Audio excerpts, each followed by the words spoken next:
Now, an accusation which is leveled against Muslims and Islam in today's era is that women are not educated in Islam and Islamic countries, and that Islam prevents women from being educated. This is a false accusation, as you all know, and it has been hyped up by the media in hoodwinking the people into thinking that Islam is a backward religion and it is against education. If anything, Islam and the Muslims gave knowledge to the world, as you all know. Aisha radiallahu ta'ala anha was praised by Urwa ibn Zubair radiallahu ta'ala anhu. Aisha radiallahu ta'ala anha, the beloved wife of Rasulullah sallallahu alaihi wasallam, she being a woman, she was educated by Rasulullah sallallahu alaihi wasallam. So Ibn Zubair radiallahu ta'ala, Urwa ibn Zubair radiallahu ta'ala anhu, seeing her knowledge, he praised her, and he praised her in the following words. He said that I have never come across anyone as well versed as her in the Quran and in faraiz meaning laws of inheritance, and I have never seen anyone as well versed as her in halal and haram and poetry and history of the Arabs and their lineage. She was an expert on medicine as well. Allahu Akbar. This is Aisha radiallahu ta'ala anha, the dear wife of Rasulullah sallallahu alaihi wasallam, and Urwa ibn Zubair radiallahu ta'ala, who is praising her, and he is saying that I have never come across anyone as well versed as her in the Quran, in laws of inheritance, in halal and haram, in poetry, in the lineage of the Arabs and the history of the Arabs. When he says I have never come across anyone, he means men or women. Allahu Akbar. She was an expert on medicine as well, he says. Once Ibn Mulaika asked Hazrat Fatima radiallahu ta'ala anha where she had acquired her knowledge of medicine, to which she replied, when Rasulullah sallallahu alaihi wasallam fell ill and a foreign delegation showed him treatment, I memorized it. Whenever anyone came and showed him a treatment for his illness, for his ailment, I memorized the treatment that the people had prescribed.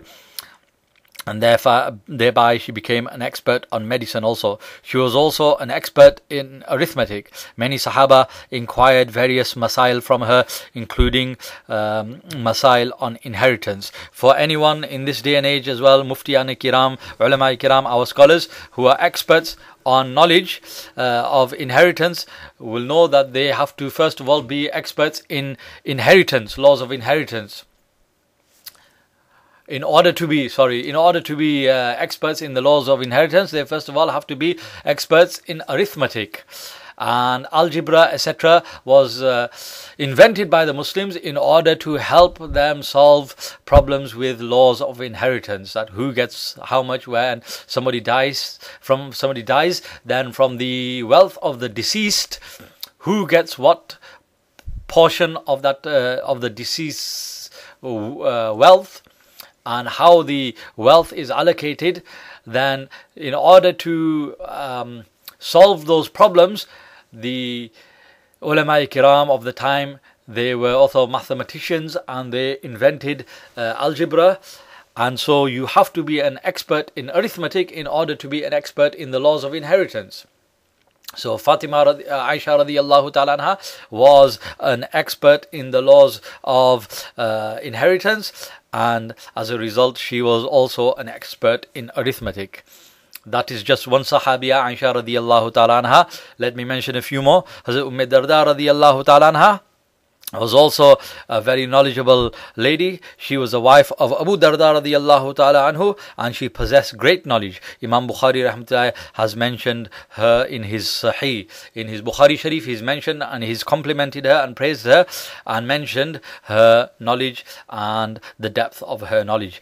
Another lady worth mentioning, Fatima bint Qais radiallahu ta'ala anha, she possessed a great understanding of ilm and knowledge. She once debated with Aisha radiallahu ta'ala anha and Umar radiallahu ta'ala anhu on a certain matter for a prolonged period, but they were unable to change her opinion. So here are these two personalities, Aisha radiallahu ta'ala anha and Umar radiallahu ta'ala anhu, who were also masters in the field of knowledge. They also had great knowledge, but Fatima bint Qais was able to hold her own with them, and she debated with them on a certain matter for a prolonged period, and they were unable to change her opinion because her own knowledge was so deep and so vast. Imam Nawawi rahmatullah writes that she was amongst the first women to make hijrah, and she possessed such excellent intelligence that many ulama gave preference to her opinion. Allahu Akbar.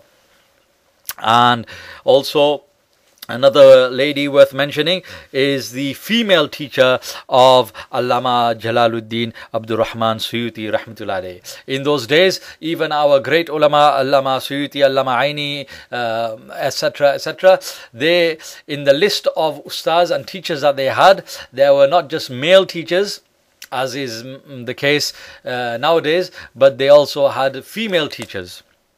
That they had female alimas who taught them behind the parda, behind a veil.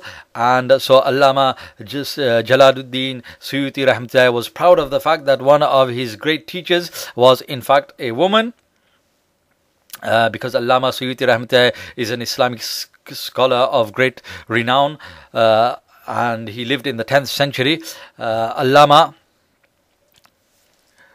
Allama's vast knowledge is evident from his many writings, which can easily fill a whole library and establish a separate institution of knowledge and research. That's the depth of Allama Suyuti rahmatullah's knowledge. A great part of his knowledge, though, was acquired not from male scholars only, but also from female teachers. At that point in time, it was very commonly seen that women were deeply involved in imparting higher learning. But we don't even know the name of that female teacher that who taught Allama Suyuti rahmatullahi, because she wanted to remain anonymous, and she was in such strict parda that and she was so observant of the parda that she did not even want her name to be revealed. So Allama Suyuti rahmatullah used to boast that I had a female teacher and she gave me great knowledge, she imparted great knowledge unto me, but I cannot reveal her name.